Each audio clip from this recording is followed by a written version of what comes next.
Here we go again. Let's start over. Back up. Composition and design. Didn't we just do this? Yeah. Composition is the arrangement of the elements in an artwork, the plan on which an artwork is based. So you've got all these elements. What are you going to do with them? How are you going to use them? That's what we're talking about. We talk about composition and design. And all the principles we're dealing with today, the principles of organization, are some of the ways you can make decisions about how you're going to organize those things so that it works better. Because the options are just about endless. So the elements of art are employed through the principles of organization to coordinate all the diverse parts so they support and communicate the concept in a unified whole. So this comes back again to concept. What are you trying to say? This is how you can make decisions about what you're going to do. So visually ordering form goes through principles of organization, and there are sort of three different areas we're going to talk about.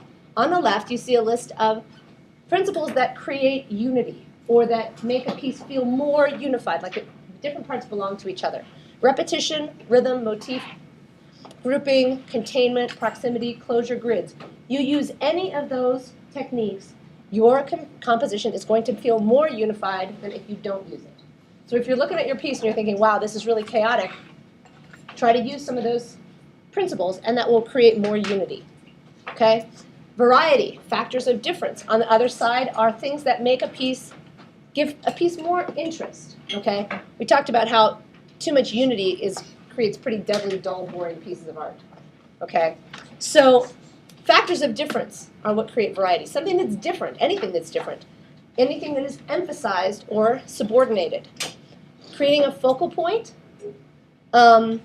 isolating something, or creating contrast. Any of those kinds of techniques are going to create more variety and a more interesting piece. They're creating interest. And then in the middle, we have a section that talks about balance. Balance, proportion and scale, directional force, visual hierarchy, movement, and economy are other principles that have to do with the overall composition, but that don't necessarily create unity or variety. They might. Balance is usually a unifying factor, but balancing might require something to have more contrast to make it work, to make the whole thing balance. Proportion and scale is more like a comparison of sizes and how things work against each other in a composition.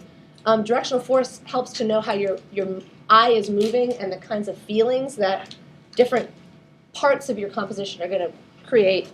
And then economy has to do with a piece isn't really done when you've finished adding everything. It's really done when you finish taking away everything that doesn't belong. So that's trying to economize down and get rid of any unnecessary pieces that are not actually supporting the concept. Okay, so we'll first talk a little bit about size and scale and proportion. These are three different terms that a lot of people use interchangeably. They are not the same. Size is the physical dimension of an object or an element of art. So how big or how small something is, period. We measure something by inches or feet. On the left, Katsushika Hokusai's Under the Wave of Kanagawa, very famous piece, is a little wood-colored wood block print, 10.5 inches by 15 inches. Little tiny guy. Okay, 10 by 15. Not so big, right?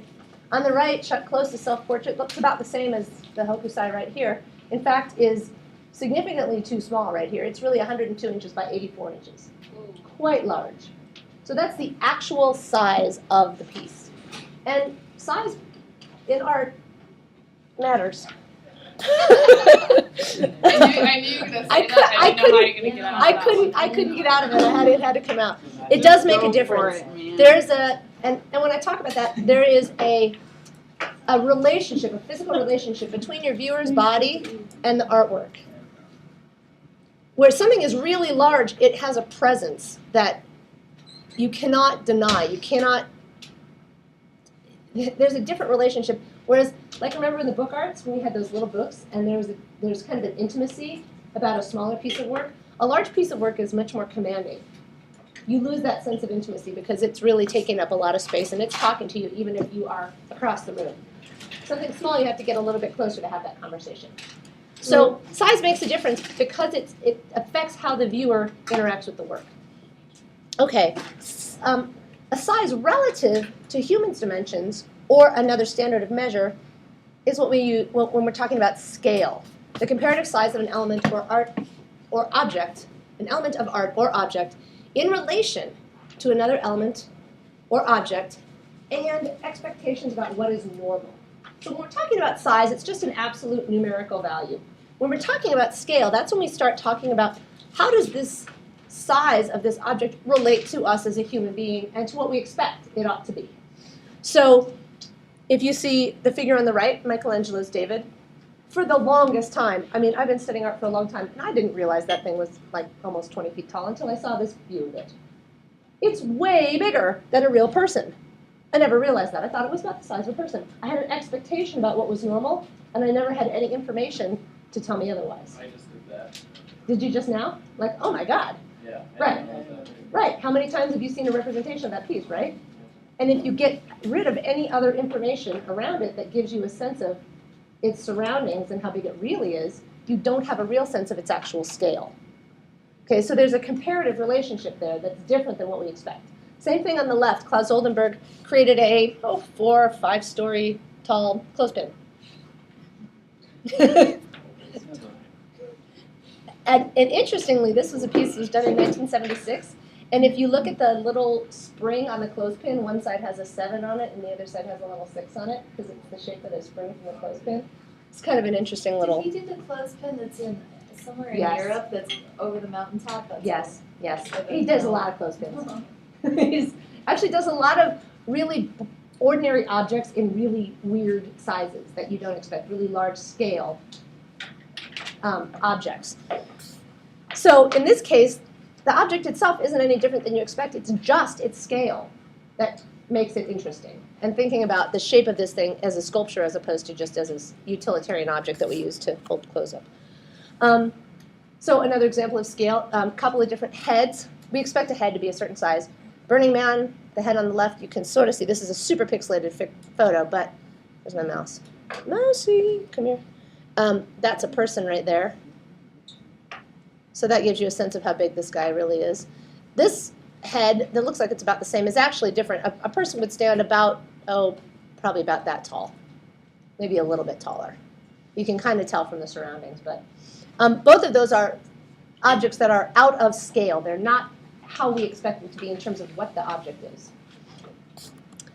Proportion, when we talk about proportion, we're talking about the relationship of the sizes or parts to each other and to the whole, always a comparative value. So when you're talking about proportion, you're talking about things inside a particular piece of art. You're not talking about how it compares to anything outside itself. You're only looking at the comparative sizes inside an object, inside an artwork. So this is an interesting piece. I actually took this shot and unfortunately forgot to get the information about who it was by, but it's so perfect for this that I'm using it anyway. But I took the picture, so I can't like Google the shot because I took it. It was at the Dallas Museum a couple years back. This piece looks like maybe he's an ordinary sized person, and this guy's just incredibly small. In fact, I was about that tall. Whoa. Yeah, No way. yeah.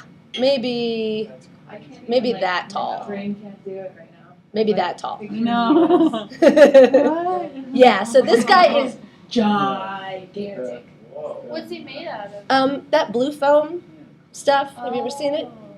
So just glued together and then carved out. And at first you think, oh, that's a regular sized dude. Yeah, totally. So- Is that the way the wall, the trim on the wall Yep. is? I know. That's probably what it is. Yep. The trim looks normal in comparison Yep. to him. Yep. Maybe I might have been here, but I definitely wasn't up here.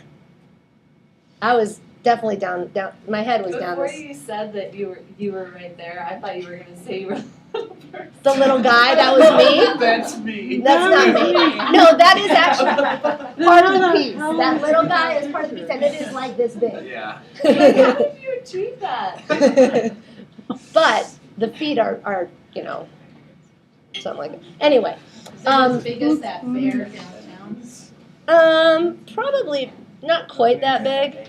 It's an indoor piece, but yeah, definitely large. So when this piece has two things going on. It has a scale that's different than we expect, because comparing the size of myself to it is not what you would expect. But then there's also a proportional relationship, which is a big part of what makes this piece so strong. This teeny tiny little dude is looking up at the big guy, and the big guy's looking down at the teeny tiny dude. He's still pretty small. Okay. He's like little, you know. Lego. Yeah, Lego-ish. It's just weird. I can't picture you like. I know. It's like messing with my I know. perception. I know. I almost wanted to get a person next to him, but I probably should have. But I think it's better to have it be a surprise later on, you know. Yeah, I like that. So that's proportion versus scale. Do you guys understand the difference? Because you will probably be asked about this on the test. Okay, the relationship or the size of parts to each other. Proportion. There's something called the Fibonacci